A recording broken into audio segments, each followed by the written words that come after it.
IQ plus academy में आप सभी का स्वागत है। दोस्तों आज है 19 जुलाई और हम डिस्कस करेंगे आज के सभी इम्पॉर्टेंट प्रश्नों को। चलिए पहले रिवीजन कर लेते हैं।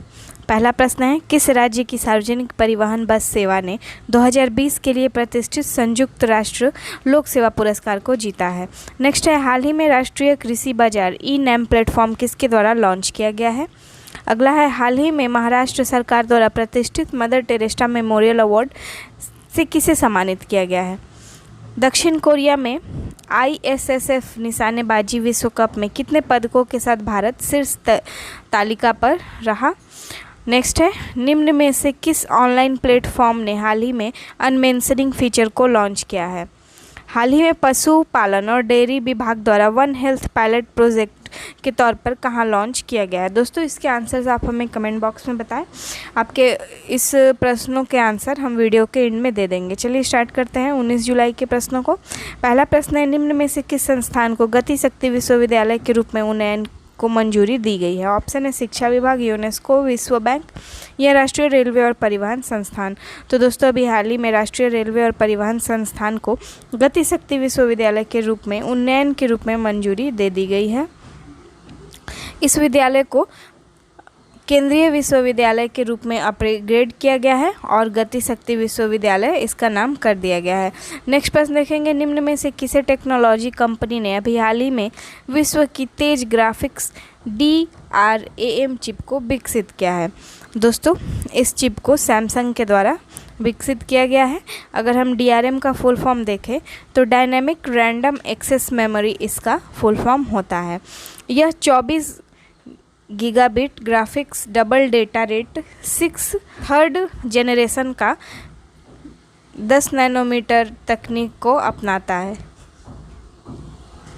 अगला प्रश्न है, स्पेस टेक अग्निकुल कॉस्मोस ने अभी हाल ही में किस शहर में भारत का पहला निजी रॉकेट इंजन कारखाना खोला है। तो दोस्तों अग्निकुल कॉस्मोस एक स्पेस टेक स्टार्टअप है जिसने अभी हाल ही में चेन्नई में अपना पहला निजी रॉकेट कारखाना को खोला है। अगला प्रश्न है, बांग्लादेश की सरकार ने हाल ही में किसे भारत में बांग्लादेश का अगला उच्चायुक्त नियुक्त किया है। ऑप्शन है मोहम्मद इमरान, इमरान खान, अली हसन या मोहम्मद हसन। अभी हाल ही में बांग्लादेश की सरकार ने मोहम्मद इमरान को भारत में बांग्लादेश का अगला उच्चायुक्त नियुक्त किया है। इससे पहले वे जेनेवा में संयुक्त राष्ट्र कार्यालयों में बांग्लादेश के स्थायी प्रतिनिधि और स्विट्जरलैंड के राजदूत के रूप में काम कर रहे थे। अगला प्रश्न है, किस सरकार द्वारा एविएशन पैसेंजर चार्टर को शुरू किया गया है। ऑप्शन है जापान, अमेरिका, ब्रिटिश या फिर भारत। दोस्तों ब्रिटिश सरकार के द्वारा अभी हाल ही में एविएशन पैसेंजर चार्टर को शुरू किया गया है। तो इस तरह से option number C right answer हो जाएगा। इसके माध्यम से यात्रियों का कैंसिलेशन या फिर देरी, सामान अगर खो जाता है तो इन सभी समस्याओं को समाधान किया जाएगा और एक तरह से उनके राइट को जानने के लिए इस चार्टर को लॉन्च किया गया है। देखेंगे अगले प्रश्न को, कौन सा शहर सितंबर में एशिया की पहली सांस्कृतिक और पर्यटन राजधानी बनेगी। ऑप्शन है दिल्ली, लखनऊ, नोएडा या वाराणसी। तो दोस्तों अभी हाल ही में वाराणसी को 2022 से 2023 तक के लिए एशिया की सांस्कृतिक और पर्यटन राजधानी के रूप में घोषित किया गया है। भारत के द्वारा सितंबर 2022 में एशिया के अध्यक्षता को ग्रहण किया जाएगा और इसके तहत बनारस को 2022-23 के लिए एशिया की पहली सांस्कृतिक और पर्यटन राजधानी की उपाधि दी जाएगी। इसके तहत पर ईयर जो भी सदस्य देश हैं उनका कोई एक सांस्कृतिक विरासत वाले शहर को एशिया की सांस्कृतिक और पर्यटन राजधानी के रूप में उपाधि दी जाएगी। इस साल की बात करें तो एशिया राष्ट्राध्यक्षों का शिखर सम्मेलन 15 से 16 सितंबर को उज्बेकिस्तान के समरकंद में आयोजित किया जाएगा। चलिए अगला प्रश्न देखते हैं, निम्न में से किन राज्यों ने नामसाई घोषणा पत्र पर हस्ताक्षर किया है। ऑप्शन है असम, अरुणाचल प्रदेश, त्रिपुरा, असम, मिजोरम, मेघालय या नागालैंड, अरुणाचल प्रदेश। तो अभी हाल ही में असम और अरुणाचल प्रदेश ने नामसाई घोषणा पत्र पर हस्ताक्षर किया है।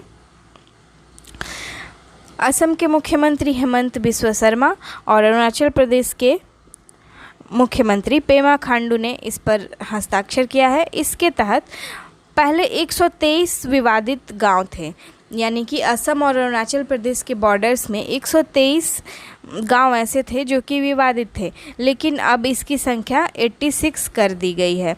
और जो भी इसमें 28 गांव हैं वो अरुणाचल प्रदेश के संवैधानिक सीमा के भीतर ही रहेंगे।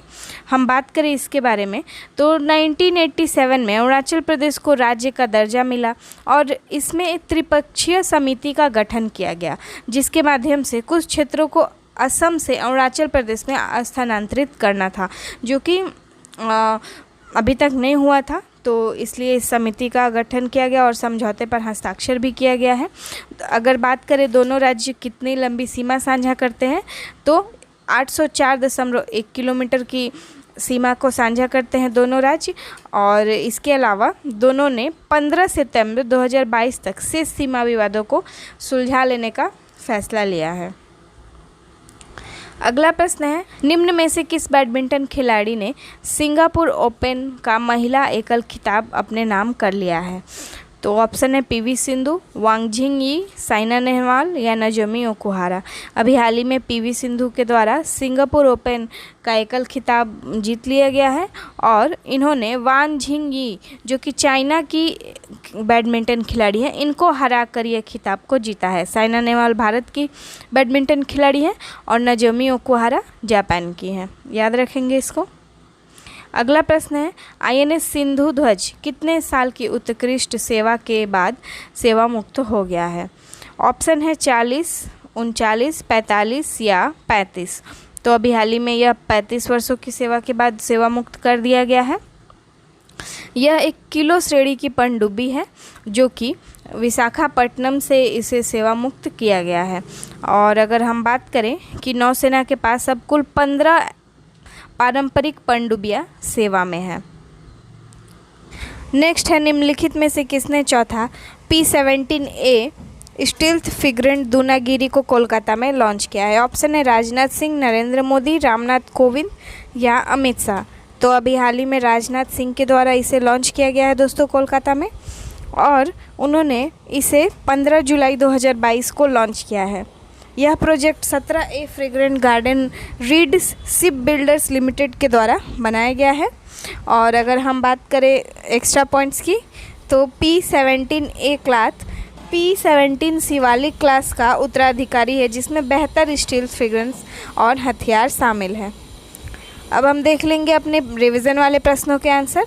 पहला प्रश्न था, हाल ही में महाराष्ट्र सरकार के द्वारा प्रतिष्ठित मदर टेरेसा मेमोरियल अवार्ड से किसे सम्मानित किया गया है?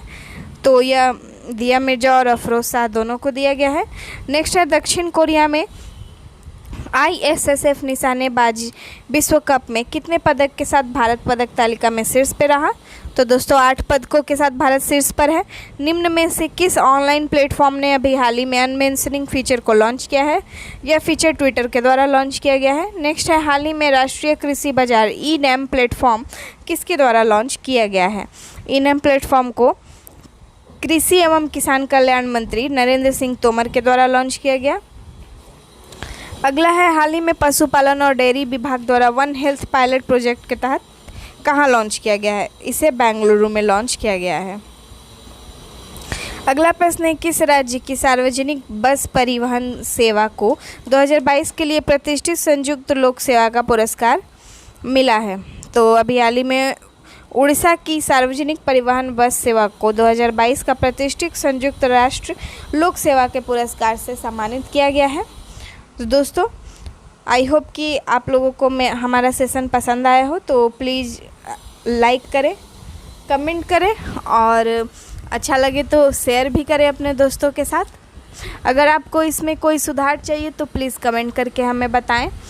मिलते हैं नेक्स्ट डे नए टॉपिक्स के साथ, तब तक के लिए धन्यवाद।